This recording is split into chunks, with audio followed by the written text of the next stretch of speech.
Welcome to the latest edition of First Take Copides podcast. This is a special edition after Liverpool beat Spurs 2-1 at Anfield last night. That has resulted in a lot of column inches today.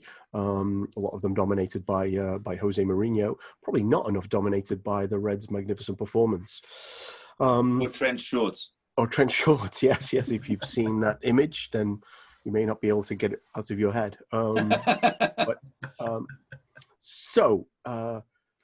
Yeah, if you haven't subscribed already, please do. We're on all those platforms. Let's go with that.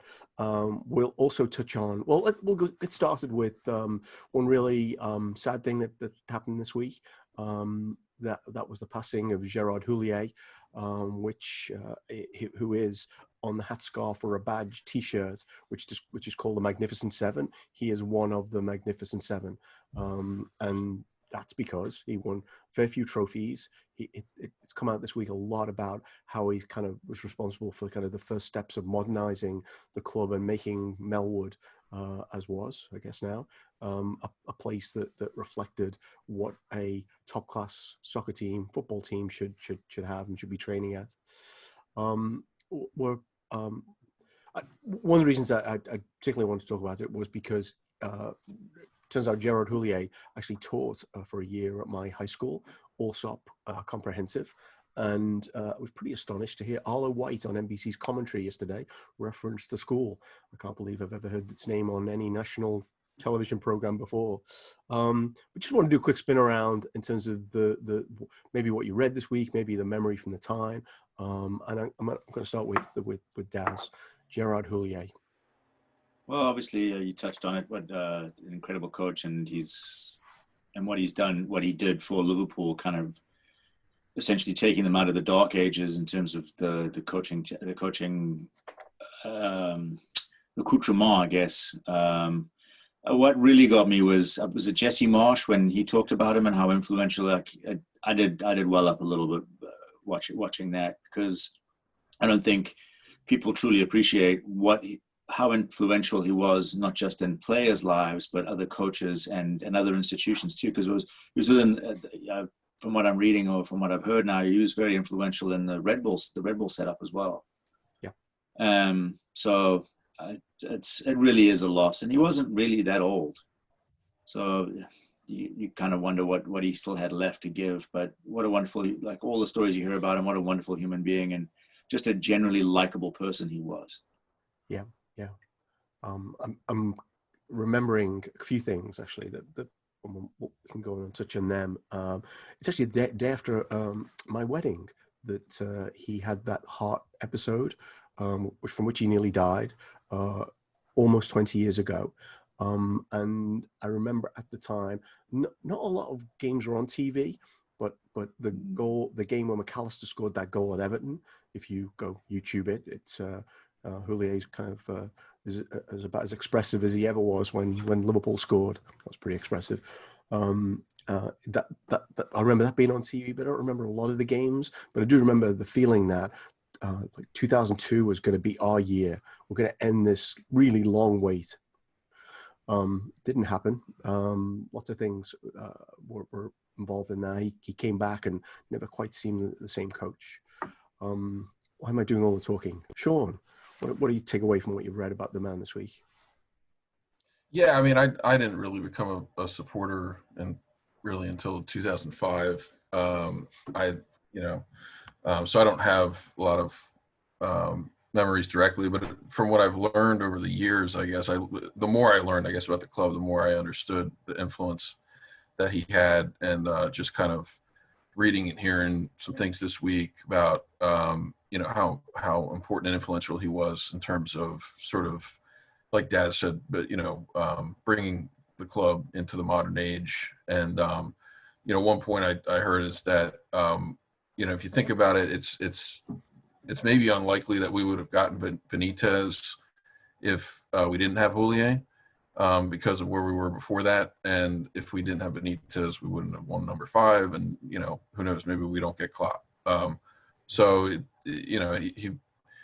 He was clearly very influential and did win the treble, even though it wasn't the treble everyone always talks about. It's still a treble.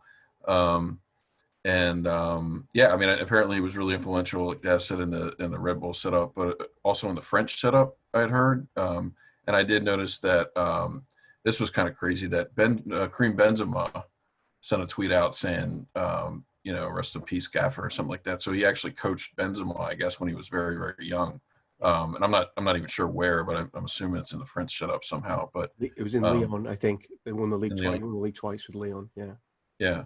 So yeah, I mean, the club owe a lot to him, I think, based on what everybody said, and more than all that, it just seems like he was a great person, by all accounts. So apparently, he's got the best record at Goodison Park of any Liverpool manager, which is pretty impressive. And we often struggle to break them down on their own ground. Last word for you. Oh. Yeah, so a couple of things just before I speak briefly about him. So you mentioned the heart, condition that he had and the surgery. I think I heard Danny Murphy talk about him, and he said he actually died on the operating table, and the doctors brought him back. He was the coach for the French team that I can't remember what year. It didn't qualify. Out of recent history, the only French team that did not qualify to the World Cup, I believe. 94. 94? Was it 94? Yeah. So he was coaching that team. Just like everyone, the rest of the team talked about him and his accomplishments. The one thing that stood out to me, is just how everyone has said nothing but good things about him.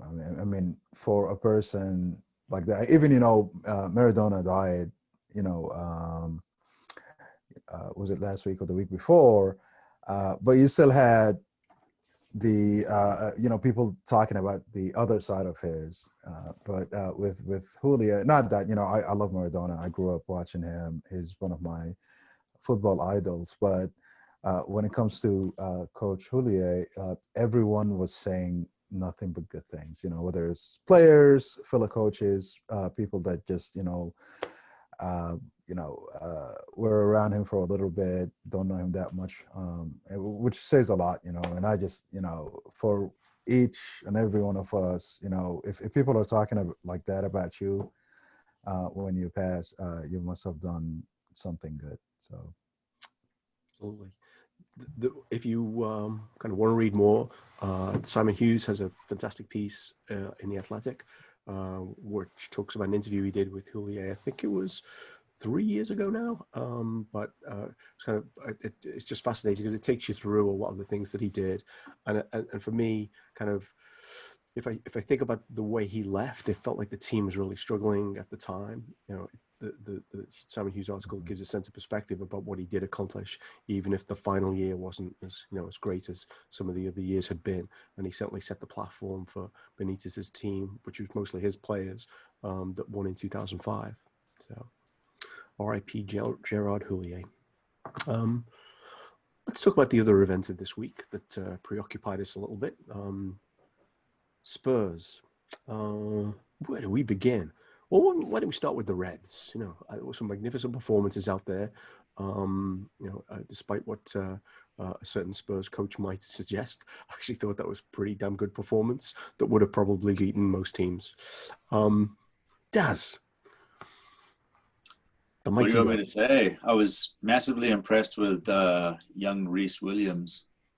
Look, and I think someone else said it too. I'm not going to say that it was a flawless performance. It was that one that Bergwijn that he got under that put Bergwijn away.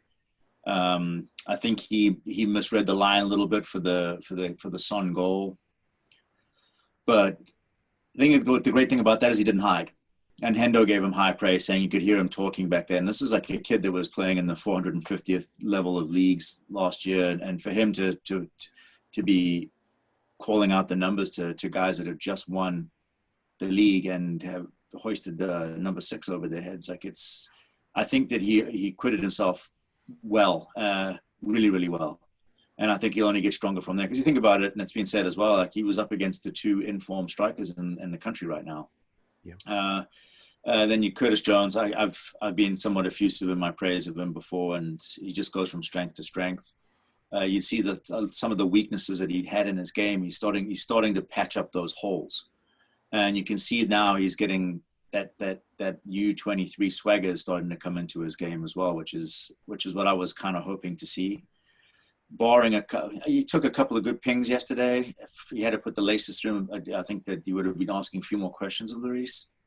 I think overall, just in terms of the performance, it was.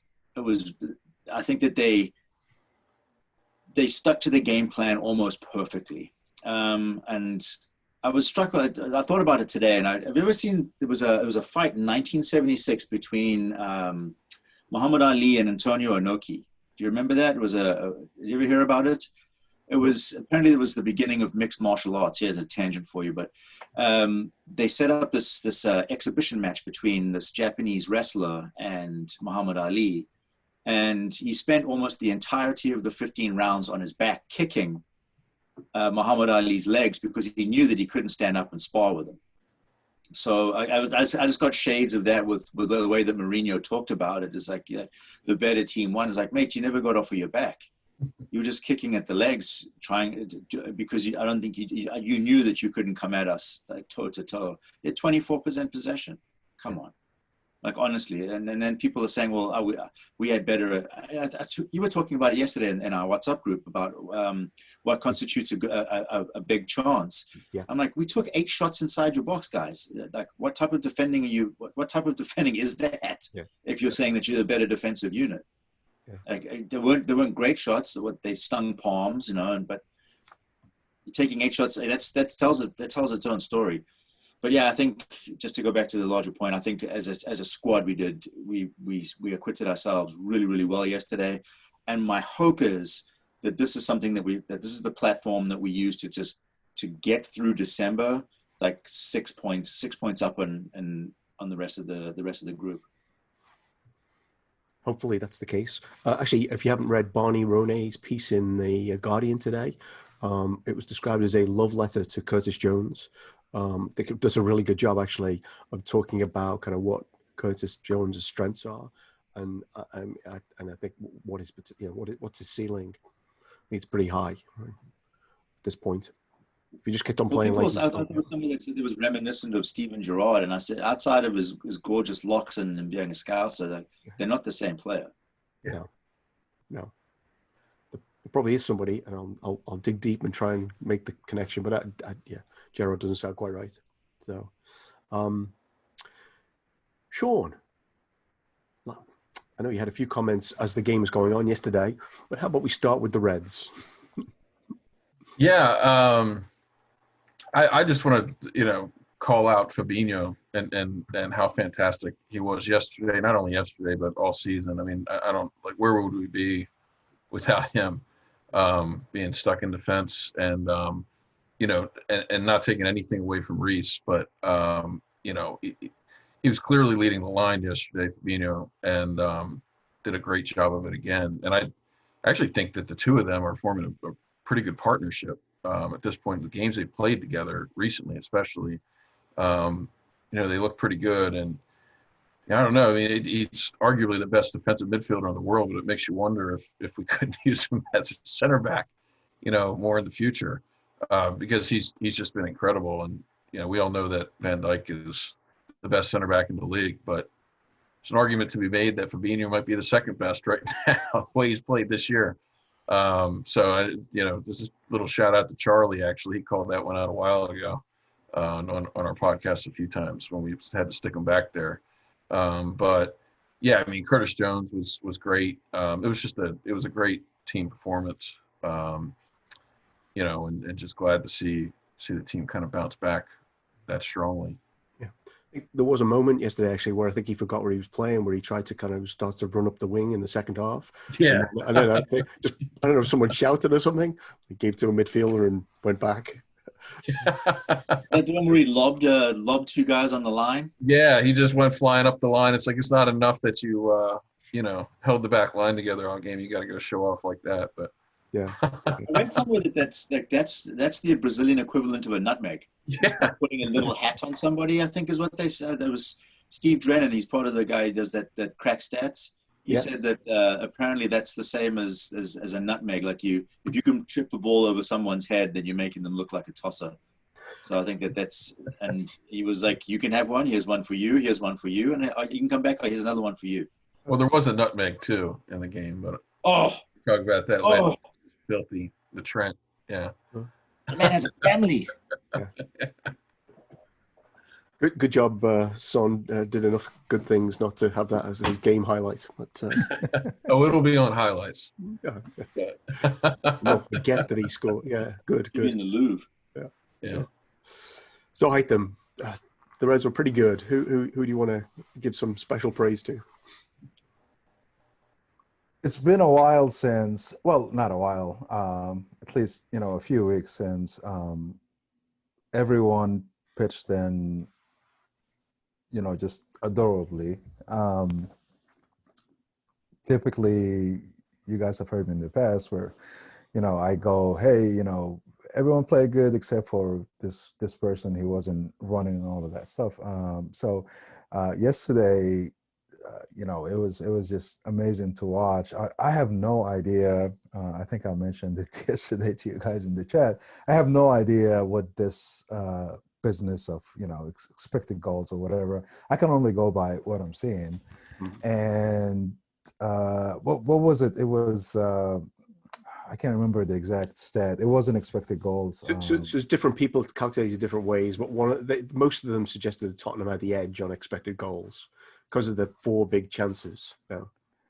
Right, and we had 0, and I'm not sure, the Mane shot that, what's his name, Loris, basically tipped and it hit the bar. There were a couple others. Curtis had a shot. It was kind of weak, but it was, a shot on goal. So it's just, I just, I think what I'm going to do moving forward is just not look at stats and just look at, what I'm seeing. But yeah, the one thing, Mane, for patches during the match, their right back, Aurier, you could say he was kept in check and there was a battle, but I think the last 20, 25 minutes, Mane was just running all over him. And I thought Mane would score. It would have been great for my fantasy purposes, but I'm just I'm so pleased with the performance. Again, like what Daz was saying earlier. Hopefully they'll keep it. I don't expect it to be the same as yesterday. It just seems like they crank it up a notch. When they play big teams. They did it with Leicester. And again yesterday.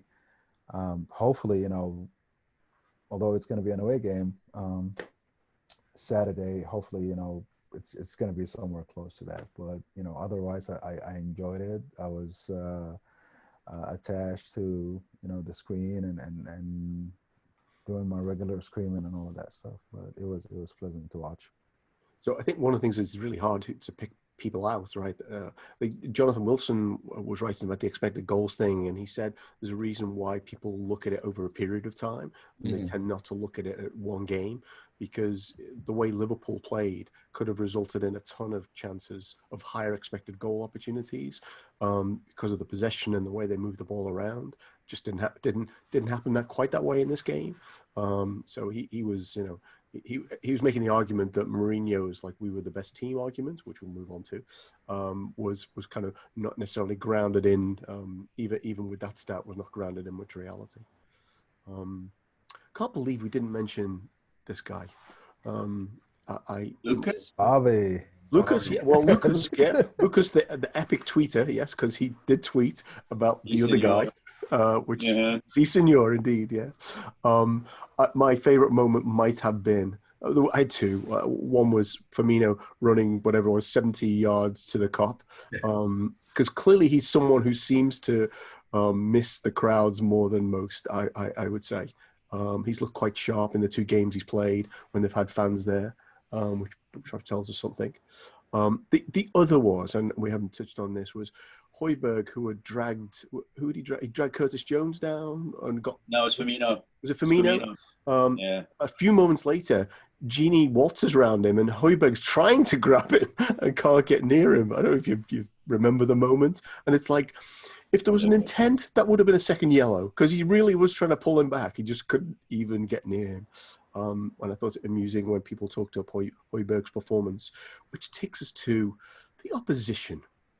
How much of a threat do we think they are? How annoying is their manager? Do we even care? Daz. You need to go in that order. You could talk about any of their players, the ethically upstanding strikers,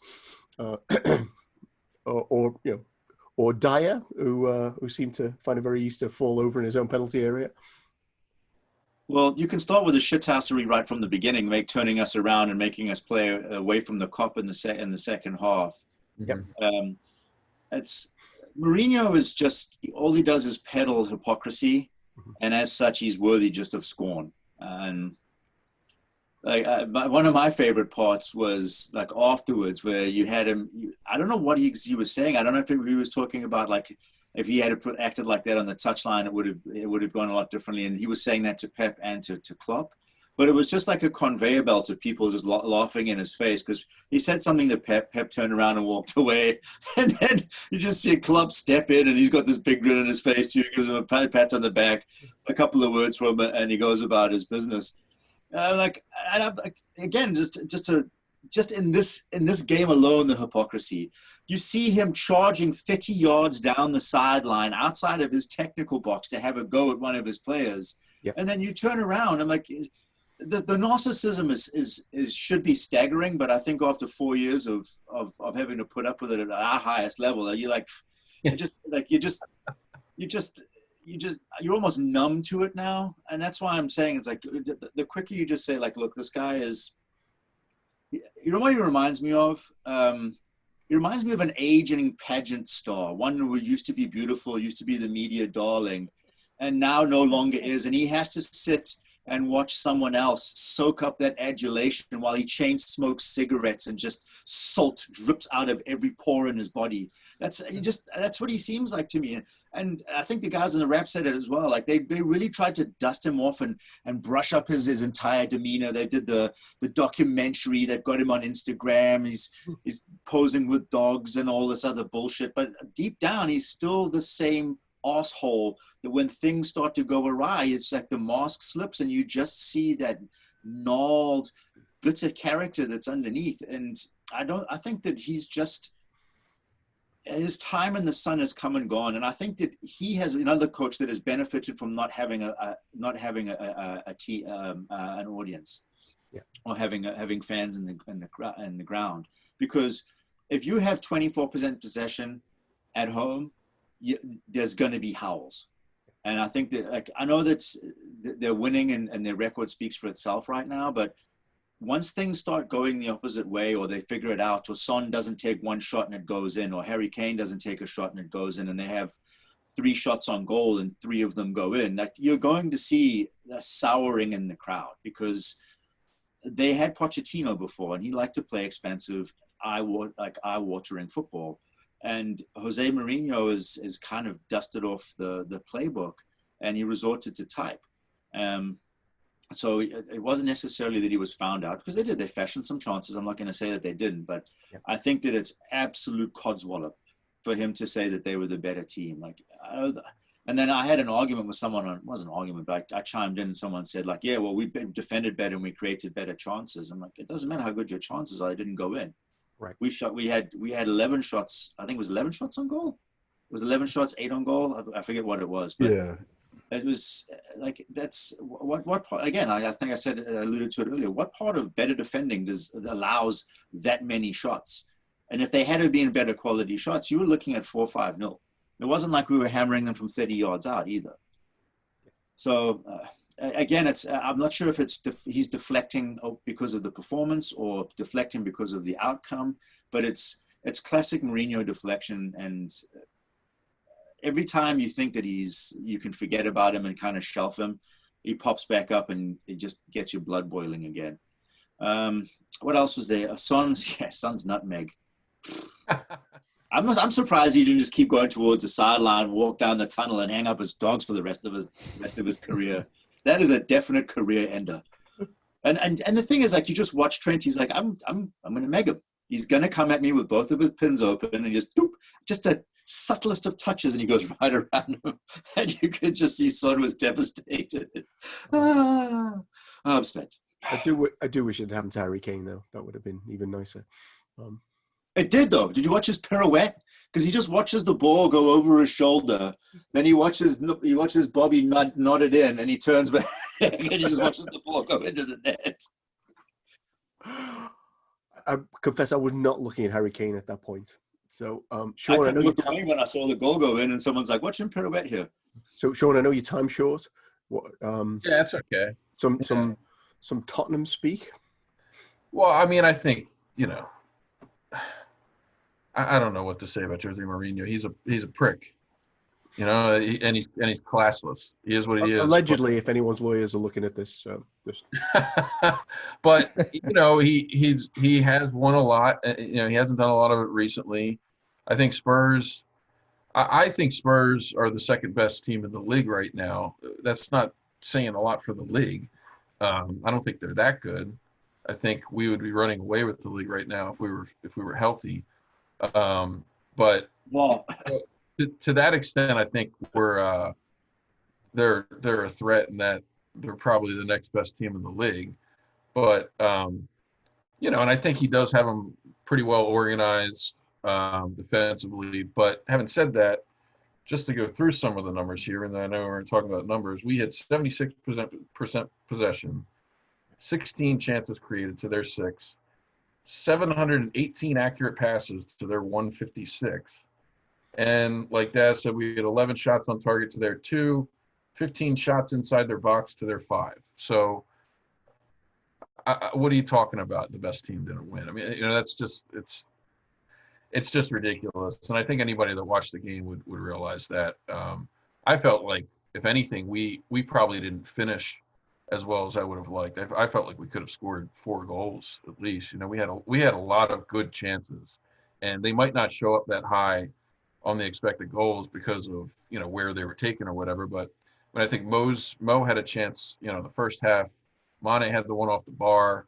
Yeah, Curtis had that one. I mean, we had a lot of good chances, and so it's just, but that's just Mourinho being Mourinho, and that's just what he's going to do. But it was just, I love seeing Klopp's reaction, just laughing in his face, and then Pep Linders did the exact same thing. I sent the picture of that earlier. That made me laugh even more. Yeah. That Pep Linders was just laughing in his face, because it's just ridiculous on its face, and this is what he does. He's done this forever, and he gets the media attention, and he tries to play things up, and he probably is a narcissist too, but probably. Yeah. So that's I guess what I can say about Jose Mourinho and Spurs. But I guess I do see them as somewhat of a threat, only because I don't think anybody else in the league is any better than they are. I think we proved we are better than them, but it's just the state of the league right now. So yeah, I do think a lot of what comes out of his mouth is designed to deflect, because I think, to your point, Daz, 24% possession. Really? That's you're the other team, and that style of play. And there's a reason no other top European team plays that way anymore, because it's the thing you do when you recognize that you're playing teams that are better than you, because all the bottom teams play that way against Liverpool. But that's what I was saying, is like, if Son or Kane fall out of, if they have a slump in form, they're really going to struggle. Yeah, because they rely so heavily on them. Or if one of them gets injured. Yeah. And the other thing I was going to say is, I don't know if this is true or not, but the fact that a number of those chances fell to Bergwijn, I got to think that that might have at least been somewhat tactical in terms of like if you want to take away their threat, you want to take away Kane and Son. So if the chances are falling to someone else, that's what you want, you know. And Mourinho can complain about it afterwards all he wants, but those are the players on your team. So yeah, you know, we kept Kane and Son quiet for the most part, um, which has got to be our defensive objective to go into the game, I would think. So. I guess I'll go to you next, Hytham. But the one thing we didn't touch on was the big chance that Harry Kane himself missed, which I think we all believe he was too busy pushing Hendo to pay attention to where the ball was, which is how it ended up with a kind of half effort. I do have to jump off. I'll look forward to listening to the rest later, but thanks, everyone. See you, Sean. See you on Take care. Sunday. Yeah. Okay. So, Hytham, yeah. Last word on anything Arsenal. Arsenal? Spurs. Arsenal. The other London Next topic. Other North London team that we've got questions about. Yeah, so with Mourinho, I've always did not, I could not like the guy, period. You know, when he was with Chelsea, obviously he did the same thing with parking the bus in 14. Yeah. Ended up, although, I don't think that's the reason why we lost the Premier League that season, but it was one of the factors. However, what was it? This past summer, I watched the documentary on Amazon, the documentary series, and I was like, okay, this guy's okay. He's not as evil. He was talking about losing his dog, and being sad about it, and it was, they basically humanized him. And then the season starts, and he's back to his awful self. But yeah, I mean, it's just like you said, Paul. He's just deflecting. So Sean was saying the Spurs are the second best team in the Premier League, and I don't think they're the second best team. I still think City is way better than them. They're just not getting the results. I think the Spurs are good at what they do, which is parking the bus, counter attack. They're really good at it, but I believe Daz was talking about earlier. I don't think this can be sustained, especially when they play, your Crystal Palaces, the team that do that. They will have to figure out how to attack and have possession and all of that stuff. So good luck to them. I'm not really, I wasn't worried about them. I'm not. And I think when we go to their stadium, I think we'll beat them because they're going to do the same thing, and we'll figure out a way to beat them or get a result, basically.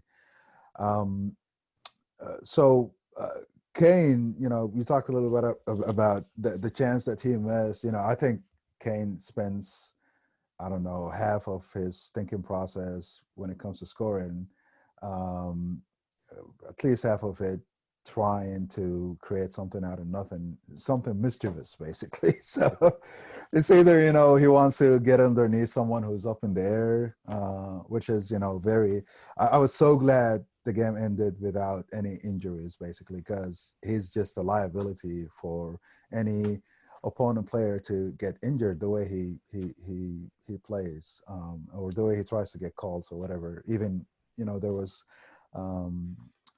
that instance where he was acting like he got hit by a bullet, inside the box and fell down.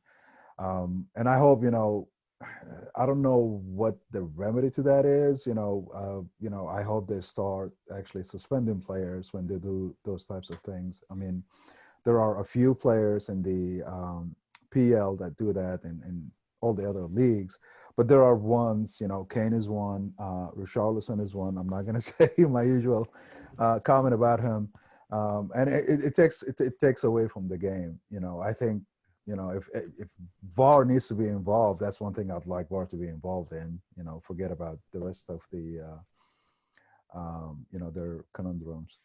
But yeah, I'm not worried about the Spurs, to be honest. I think come spring and towards the end of the season, I think City is going to be up there. I think Chelsea is going to be a contender. I'm more worried about those two actually than the Spurs. This guy is just, I feel like his despite his experience and all the trophies that he won, at this stage of his career, I feel like he's just boxed himself in with his tactics. And he tries weird shit like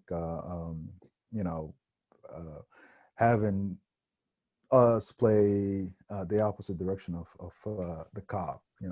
That's something that I see him trying to capitalize on as part of his tactics. That might not be him though, because actually, is Kane their captain? Yes, Rhys, Kane. Because the last time I remember us playing the opposite way was against Spurs. Was that 27-18 when Moss kept giving them penalties for nothing? Yeah. So I'm wondering whether the actual culprit is, England legend and untouchable. So. Well, one thing I think that we probably missed was just how forgettable of a game that was for Dyer. I think that our first goal comes off of him. Am I correct in that? That's the deflection. It's off of his leg. Was it him or Alderweireld? I think it came off both. I think in the end, didn't it? Yeah, it was both of them. Yeah. Then I'm still not unconvinced that one where he's challenging Mo in the box in the first half and it hits him on his upper arm, which was lower than his shoulder. Yeah. I've seen those given. Mm-hmm. And it would have been harsh, but I've seen them given. It is a handball. And someone was saying, it's like, well, they're taking into account that Mo was raising his arm under his arm. I'm like, when do they start doing that? Like, what type of CSI shit do they come up with when it's our goal, when it's potentially a penalty for us? And then, there's no consistency, and that's the issue. And even their goal, right? Look at the line. Look at Mane's goal. Not Mane. Hindo's goal, and Mane standing at the line. Yep. When we played Everton, it's the same thing, but there's no consistency, and that's the issue nowadays. Did you see that the players? I guess we're firmly into officiating now, but did you see that the PMGOL or whatever they call the referees officiating group said because it was feet, there was no need to use the 3D technology? It's like what? Where did that come from? It's like that's incredible. Yeah. So I'm recalling the Mane thing. Wasn't that feet? No, it was his something elbow or butt or something. It was I mean, I think your cartoon you sent us for the show now sums it up perfectly. There's it is a CSI investigation. When Liverpool score, can we find a way to rule this out? And then the who's the cartoon character that shows up? Simpsons. Okay. Yeah. But there was also Dyer. Like, did you see him go down like someone had felled a giant oak when he was touched by on that screen by Hendo? Mm-hmm. Like, mate, stay on your feet. Right. Is like, are you looking for some sort of soft foul there? Like, there really wasn't much in it. No. And then I was like, did they check that in VAR? Didn't they? They did. I want to say that they checked that in VAR because Bobby kind of looked back over his shoulder after charging 3 kilometers back to the cop to celebrate. Right. And I was like, oh, bloody hell, here we go. Like, how long did they spend looking at the offside for Son's goal? 25, 26 seconds? That was really fast. Yeah. Because they didn't need the 3D technology, right? Because, it wasn't clear and obvious, right? Yeah. Here's the thing about just to touch on VAR quickly. It's like, so people look at us like, oh, you're always whinging, you're always having a go about it. So what's the alternative? If you're not caring about this, if you're not caring about this consistently, you normalize it as being okay. Because one of the things that VAR was supposed to be doing was taking it out as like, well, they all even out. They're not supposed to even out. It's if it's to the letter of the law, it doesn't give a shit about your feelings. It doesn't give a shit about whether you're owed one. It's either offsides or it's not. You're not going to get one on the next time round. That's not what it's supposed to be there for. Yeah. Like it just feels like it's officiating with the camera, and because again, they still hide behind shit like you were just talking about. Yeah. Like, we didn't feel the need to use it because it's a foot. What type of, like, the only difference is now is you're forced to come out with an excuse for why you're such a bad official, Yeah. and why your officiating is so poor. Yeah. Shaw made a great point on a text that he sent to another group, which was, I'm perfectly okay with the Son goal being allowed, but like, how about the other 4 or 5 instances, the Salah goal at Brighton, the Mane offside at Everton? How about, we do the same with them? Bobby had one too, I think. Can't remember against who. You're It's right. It's a plethora. Wasn't it against? It was against Wolves. Trying to remember. No, it was one of the early matches of the season. I can't remember. So, but bit of consistency would be great. Well, we talked about officiating before we got on here, and just why is it that Taylor always seems to be at the forefront of really terrible one-sided decisions? Yeah. It's like she's almost as bad as Atkinson. Yeah. Well, I mean, so statistically, he's not as bad as Atkinson, because Atkinson clearly has a bias against Liverpool based on the numbers of penalties given. Taylor, I just don't think is that good. But because he comes from Manchester, then not being that good when you're refereeing Liverpool, I mean, there appears to be a lack of transparency, right? Yeah, it doesn't create the narrative, but it definitely cinches it up and puts a little bow on it. Yeah. Referee for Manchester doesn't. I mean, we've had a few instances, right, where he's kind of like not taking major decisions, like the company tackle on Salah. Not that we remember this forever, but the one that probably cost us the league in 27-18. When he went over the ball and tried to take out his knee? Yeah, 2018-19, I'm sorry. Yeah. Our only defeat. Okay. There's one point that I forgot to mention, and then it came to mind. So I've watched actually a few Spurs matches during the season, going back to the Spurs, and I was always, just noticing how much of, being all over the place where Højbjerg and Sissoko, I mean, each match that they had played before yesterday's, you could tell that these guys are just engines. They're busy bees all over the pitch, and I did not see that yesterday. I'm just wondering if you guys noticed the same thing. I mean, I know why. It's just the way we played. But that's to me, that was the biggest difference, when it comes to performances. I was interested why he put Lo Celso in there, because Lo Celso was getting dragged from pillar to post yesterday. He was struggling. And that's one thing that we did really well in the first half, I think we talked about, was how quickly we moved the ball. And I'd mentioned that on our last podcast. I said, if we can move the ball quickly, we'll pull them around enough to be able to maybe create chances. And we did that really well in the first half. It tailed off a bit at the beginning of the second half, and you could see because they off. And then when we started stroking it around again, they were just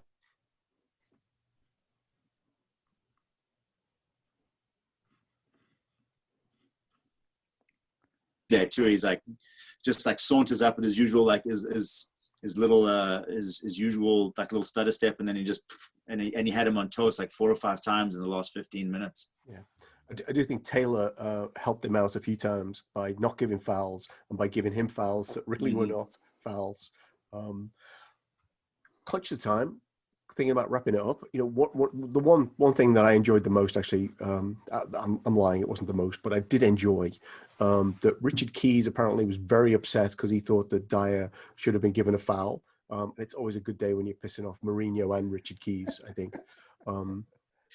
So we'll close with one thing. So obviously we play Crystal Palace on Saturday at 7:30, early kicker, East Coast time. Not great with the time for turnaround, although Crystal Palace did play yesterday. We could also talk about FIFA awards, right? And Jurgen Klopp's second trophy. So one last thing, Daz. I think I mentioned it before. I'd like to see us go to Crystal Palace and kind of get that away bogey team thing off of our back, because I just heard that we actually do fairly well against Palace at Selhurst Park. But in my head, they've always kind of been like that bogey team. I guess it was Istanbul with it, and was it 13, 14? 13, 14, yeah. Yeah. I'd like to see us go down there and kind of boss it a little bit like we did against Spurs, and kind of go in with the same mindset that we did against Spurs. We'll go and play like the home team down there. There's no Benteke, so I know that Spurs got some joy against us, pumping it up the middle. There was 2 chances they got from direct, just pumping it up route one, and the ball got nodded down and put someone through. Congratulations to the boss. Well deserved. I think that he deserves it more than Bielsa and Flick. Although Flick probably runs a really close second. Yeah. And let's go Redman. Yeah. I love that he said, actually, that I'm assuming he was at some ceremony, but he said he'd have brought all the other coaches if he'd known he was going to win, because this was as much about them. That's so Jurgen Klopp, I think. Hytham. Last thoughts. I think, I agree with Des. I'd love to see them, just kind of debunk or, diffuse the narrative of our away form. I mean, we've had a couple of bad away matches, and starting with Villa. I thought our away match at Goodison Park was one of, it was a good performance. Yeah. So I hope that, the momentum carries over from yesterday into Saturday. The only Palace player, I know we talked about Eze, what was it, last week, but the only player that I really, I don't want to say fear, but just can cause us, or has caused us problems in the past is Zaha. That's the only player that I worry about. FIFA awards, I think the coach himself was surprised. I think he won something recently, and he was like, Hansi Flick is he said it. He mentioned that Hansi Flick is supposed to be the one winning it. This time he did not say that in particular, but it is deserving. I think had it gone to Hansi, it would have been befitting too. The one thing that I, just kind of like, was scratching my head about was the team of 11 that they picked. 4 Liverpool players. Thiago, it was based on his performance with Bayern, but that was awesome to see. But then they picked Alfonso as the left back, the Bayern left back, the young kid. He's good, but to me, he's not Robo. So I was hoping, or that's the only selection, I guess, that I was scratching my head about. And then the fact that Mane is not on that team, is something that did not sit well with me either. So I haven't seen the team, but I'm assuming it includes Messi. Yeah, so up top it's Messi, Ronaldo, and Lewandowski. Midfield, De Bruyne. Who else is there? Thiago. You said De Bruyne, Thiago. Thank you. Yeah. No, it wasn't Hendo. It was, I can't think of the name. It's gonna come to me. In the back, Trent, Van Dijk, Sergio, whatever his face is, from Real, their center back, the guy from the Stone Age, and Alfonso Davies from I forgot who the third midfielder is. Alisson is the goalie. Yeah, exactly. Oh, Kimmich is the third midfielder. It deserves it. Yeah, Kimmich is not a bad player. Interesting. Bayern. This is a whole different tangent that I'm not going to go on. Bayern have their injury issues right now. Wonder why. So does Borussia Dortmund. Yeah. Mm-hmm. I think Chris Wilder lost a guy to a soft tissue injury today as well. And on the day that they refused to ratify the 5 subs in the Premier League. Interesting, right? Well, speaking of, I don't know, that's just one last thing. Have you guys seen that Tim Sherwood live thing? Yep. My God, if there's ever been an instantaneous comic, what do you call it? Commentator curse. Oh my goodness. It was barely out of his mouth before it went. Egg on the face. Yeah. So I think this is the problem with having people who are really fans masquerading as pundits who do no analysis. They just retread like because Sherwood is great at retreading kind of old things like, you know, he was probably still talking about Liverpool's terrible defense up to the beginning of last season, which, you know, was from the mid 2000s. And he certainly is one who retreads that Salah, you know, is not the player he is, and he goes down very easily and all that usual nonsense. Wasn't he dressed down by Melissa Reddy too? Was it him who got dressed down by Melissa Reddy? Yep. Oh, Sherwood, was it? Okay. Yeah, she did. It's you guys should watch it. I don't know, Daz, if you've seen it. Yeah, it's epic. Anyway. Dude, that was the most perfect encapsulation of a bitch please face I've ever seen in my entire life. So must do a hashtag lazy punditry. Got it. All right. Yeah. So speaking of punditry, really quickly, I think you nailed it on the head, Paul. It's. I mean, you can be a fan of a team, but just once you step into that studio, just, you know, leave it out. And that's my gripe with you know who, Tim Howard. Yeah. It's just all his punditry is about him being a fan and surrounding that. And you know, the two Robbies and Kyle Martino before him, you did not hear that from them. Yeah. I by the way, I turned off the commentary. I listened on mute because I couldn't do hot mic yesterday from about 20 minutes after 20 minutes because I could not get over like the way they were trying to turn it into the Harry Kane show because everything seemed to be about Kane. Anyway, so did you see the end of that hot mic? I couldn't find hot mic yesterday. I don't know what was going on. It was almost like the other side of Tim Sherwood. So you had Atkinson was talking about how he was going to donate to give a kidney, and Ben Johnson's like, I'd give £1,000 for a goal right now. So he ends up saying, I'll give you £1,000 for your kidney. It was almost like in sync with Tim Sherwood, like right at the end of the game when Bobby scored, and they're up. I had a good laugh at that too. That's terrific. That's terrific. So many other directions we could go. We play Saturday. We've got an 8-day break after that. Maybe that will influence team selection.